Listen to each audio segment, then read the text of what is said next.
Welcome to the emotional fingerprint of an adoptee. I'm Karen Chaston. And I'm Kim Rankin. How are we today, Kim? You're good. We are good. We've been moving and a grooving before we began getting ourselves full of all the good feel hormones, ready to bring to you today. What's our topic?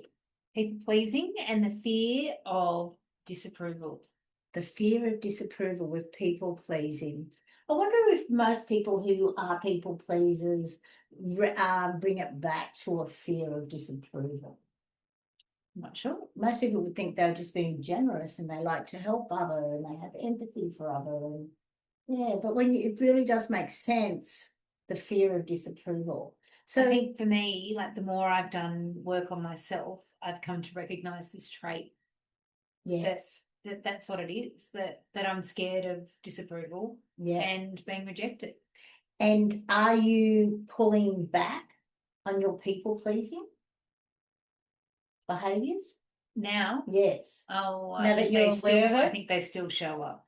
But are they a priority like they were I think before? I probably catch myself out and like Doing can it? stop So you pull myself. yourself? Yeah, I can see myself in those moments. And the people who you used to always people please with, how do they feel about that?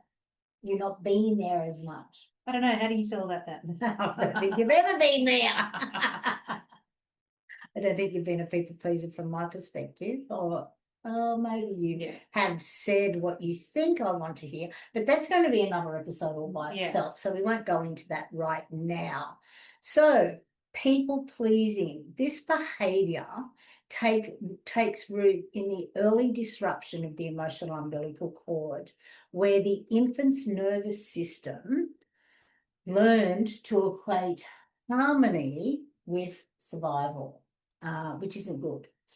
Without the limbic resonance, which we love to talk about, the felt sense of I'm safe in your presence obviously wasn't there. So therefore the adoptee became hyper attuned to others, like feeling into their moods, seeing who they are, because of that lack of the limbic resonance. The primal wound, I should say, instills a belief that connection is conditional. Love can vanish without warning. You know, as you grow, you were told you were loved so much, your mother left you, which isn't ideal. So the wounded inner child internalizes, if I keep you happy, you won't leave me, which is really sad. And I think for me, you know, and this type of behavior shows up in, you know, scanning for emotional shifts and morphing into whatever the person is that I think can maintain approval. And, you know, it's a bit like a mirror ball with reflecting other people's moods and dimming my own light, so to speak. You know, there's some guilt in there. And I think that even as an adult, the pull to avoid disapproval overrides the instinct for authenticity. And, you know,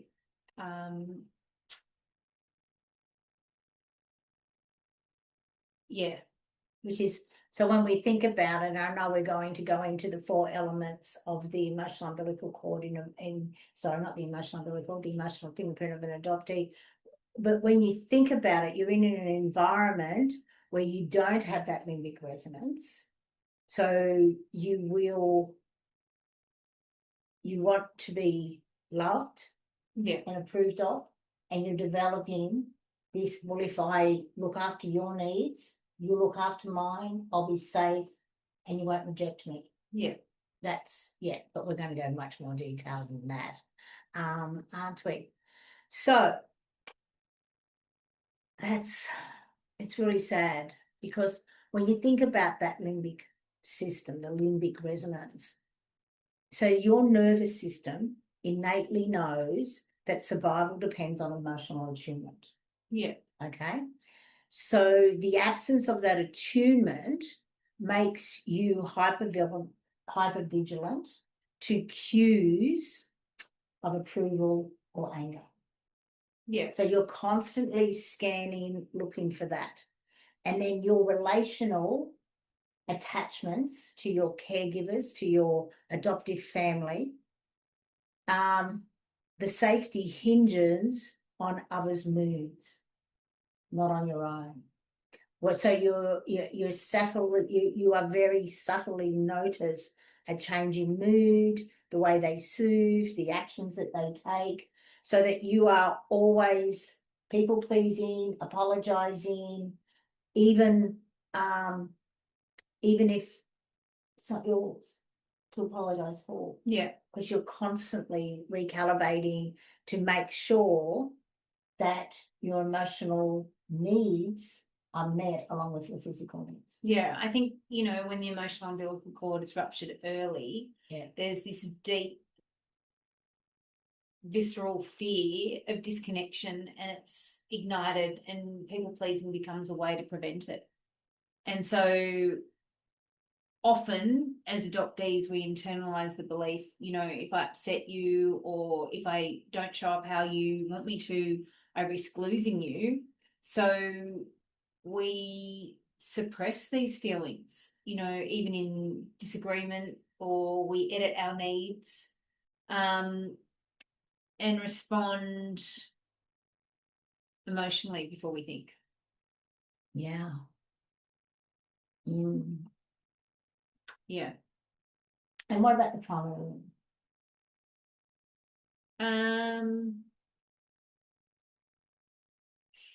I think from the wounds of separation, the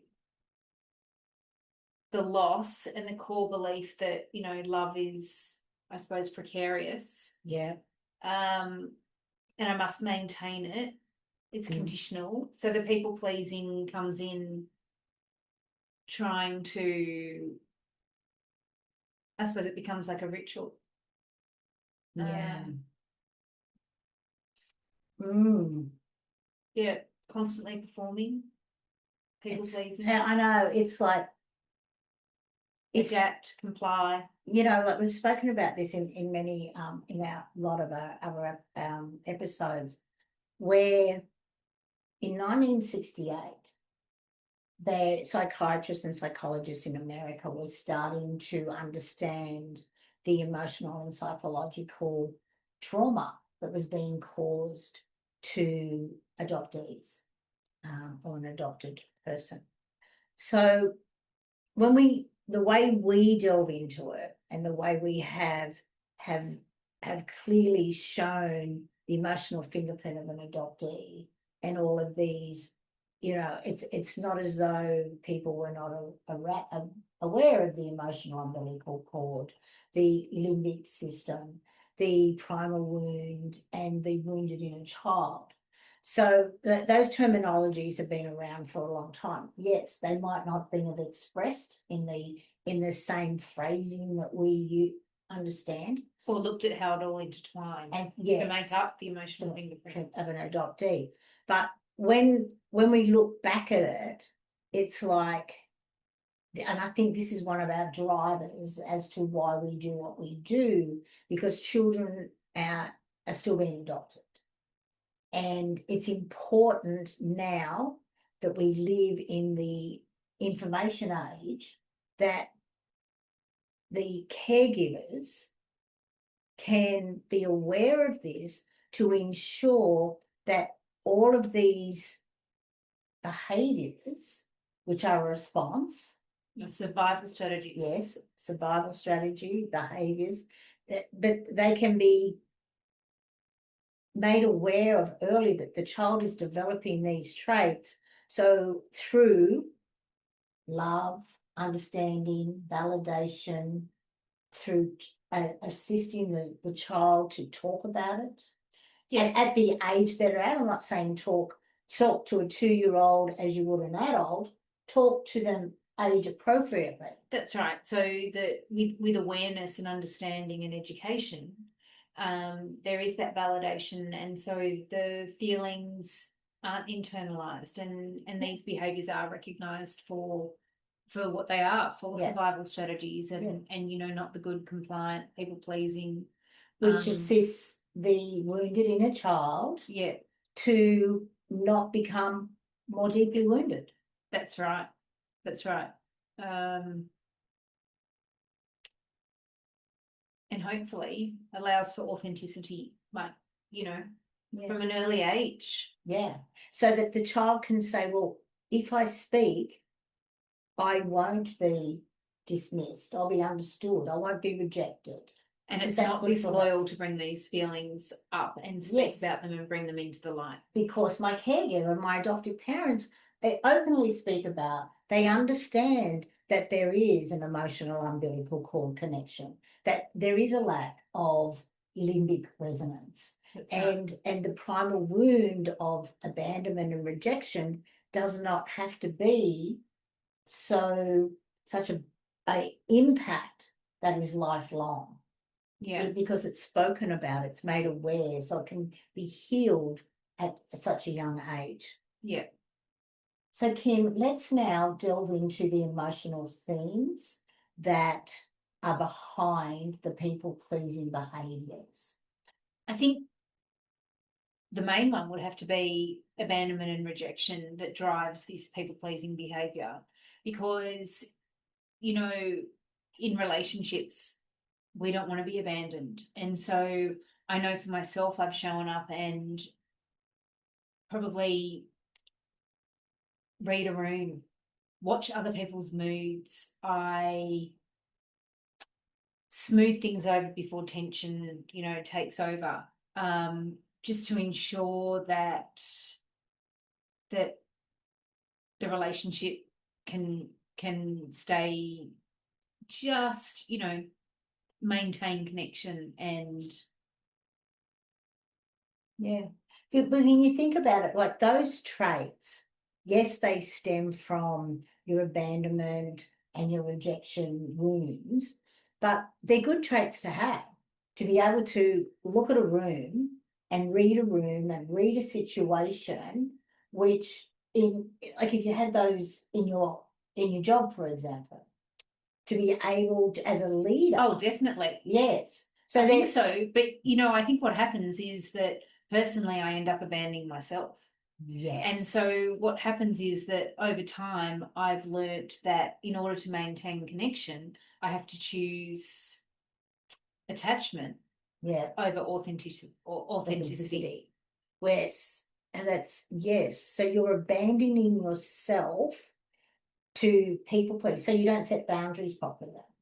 Well, I'm showing up just enough, not too much, just flying under the radar, sometimes holding back when I would speak, just so that people, not being exposed too much, just to fit in. Okay.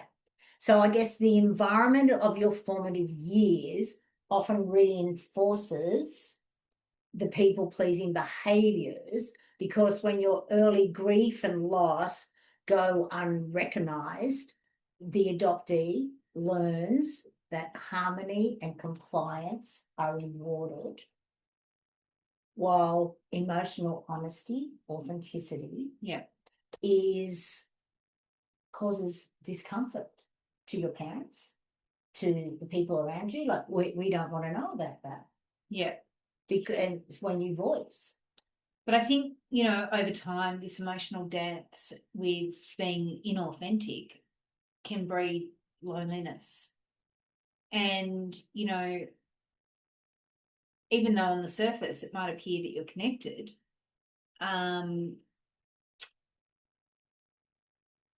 it's quite isolating. Yeah, I can imagine that it would definitely be that. Which is really sad, isn't it? Yeah. That, and when you think about it, when you move into adult life, this combination of people pleasing, it's exhausting. It's exhausting. You'll burn out. You'll be running around doing everything for everyone else at the expense of yourself. You will be going internally, what about me? When is it my time? When do I have a voice? When do I get to say what I truly feel?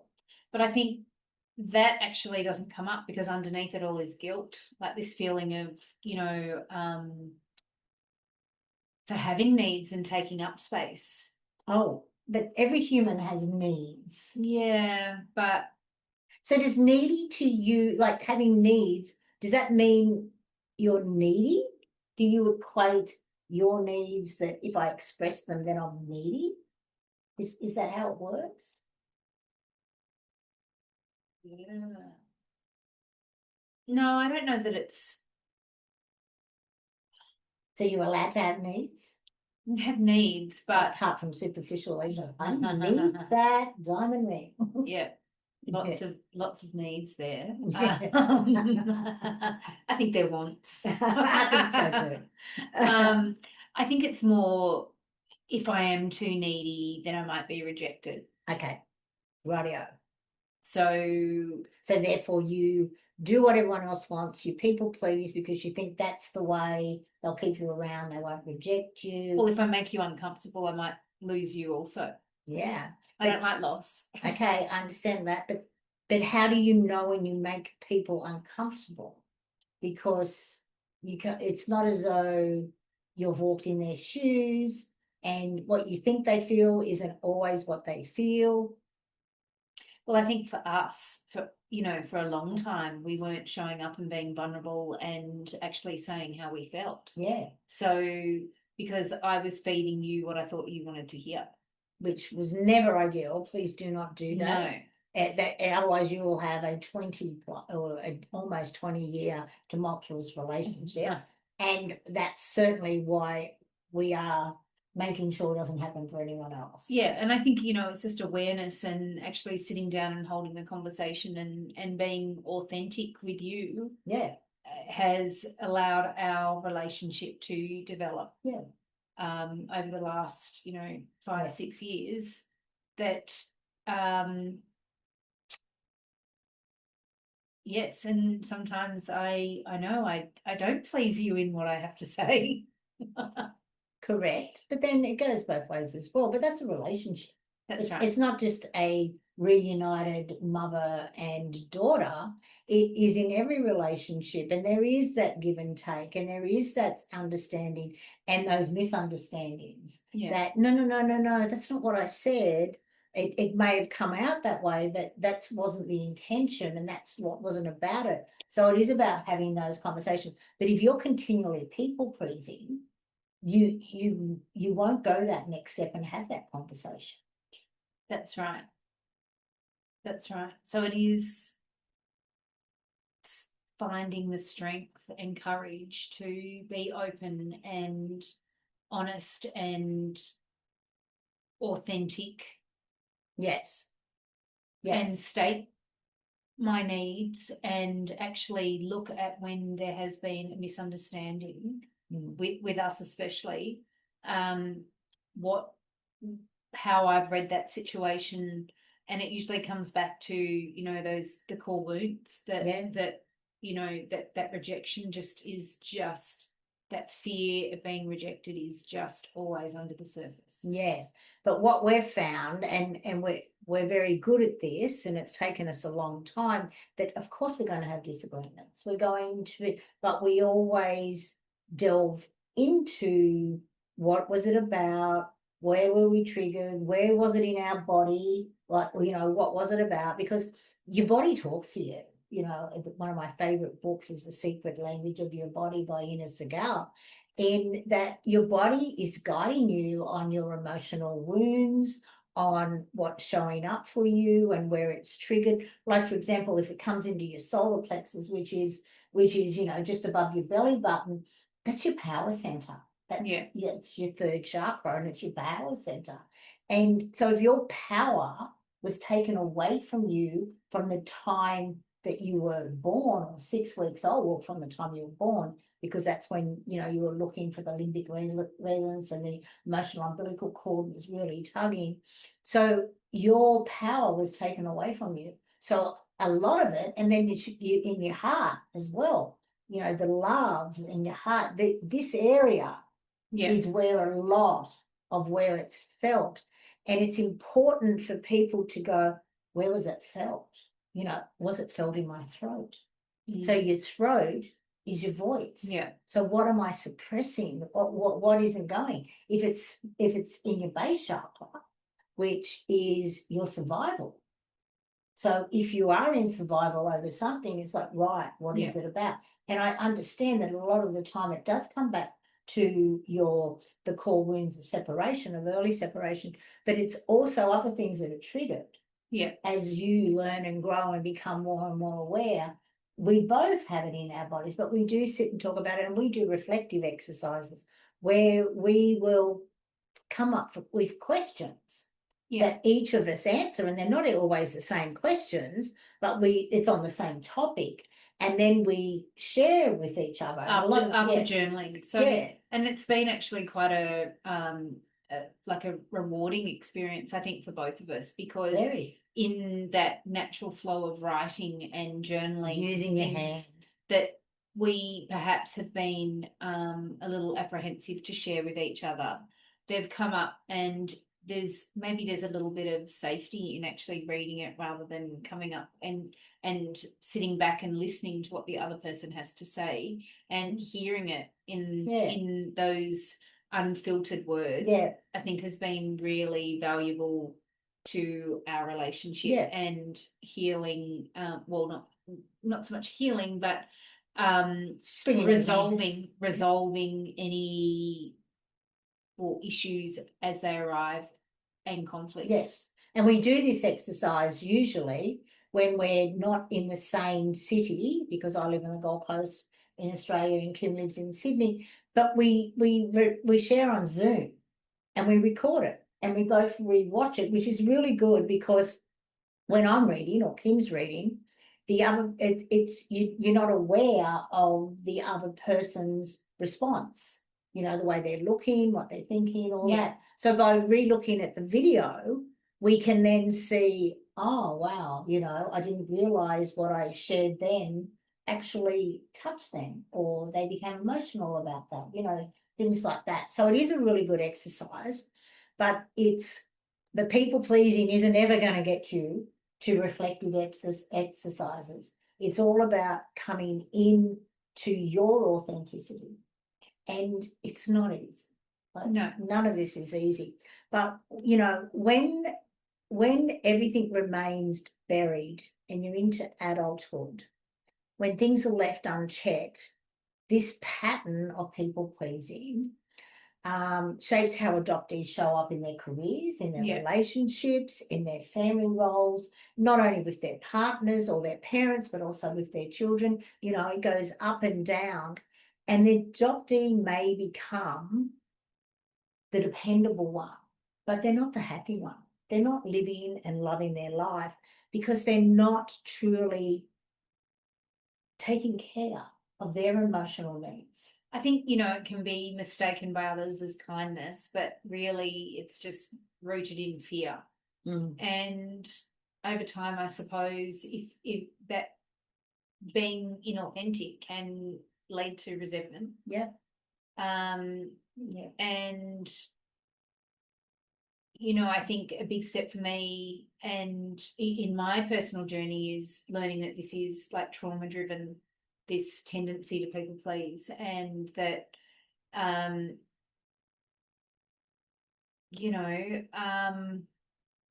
think that my inner child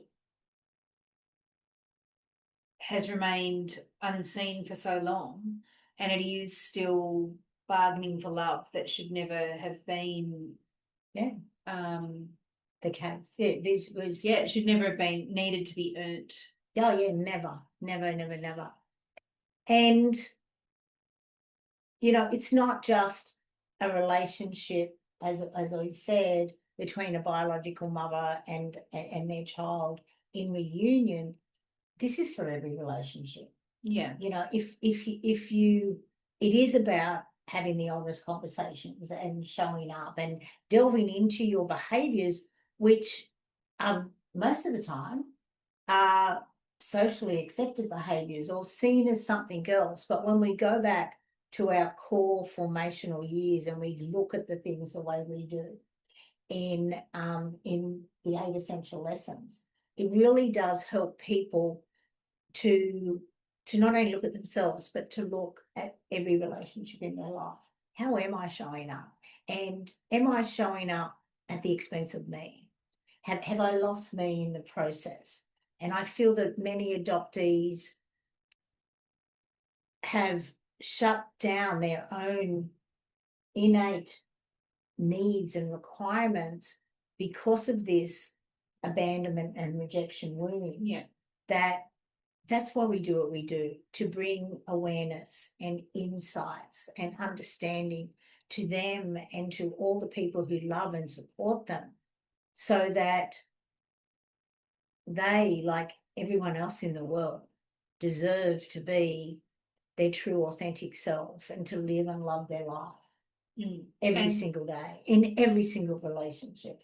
And hopefully with the awareness that we're sharing, it will bring understanding and validation to the lived experience of adoptees. Yeah, and that's what it's about. Yeah. Yeah. And I feel this is a great conversation, and we've come to the end of it.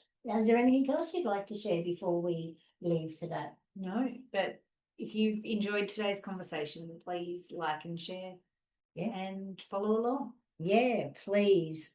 We would love you to subscribe to our YouTube channel. We love bringing these episodes together, and everything that we create, everything is, it's been such a great awareness and understanding for me. You know, it was driven a lot to understand what happened to you, but you've walked a similar journey to so many other adoptees. Yes, the environments may be different, Yeah, but the journey and the traits are very, very similar. So thank you for being here, and we look forward to seeing you again soon. Bye for now. Bye.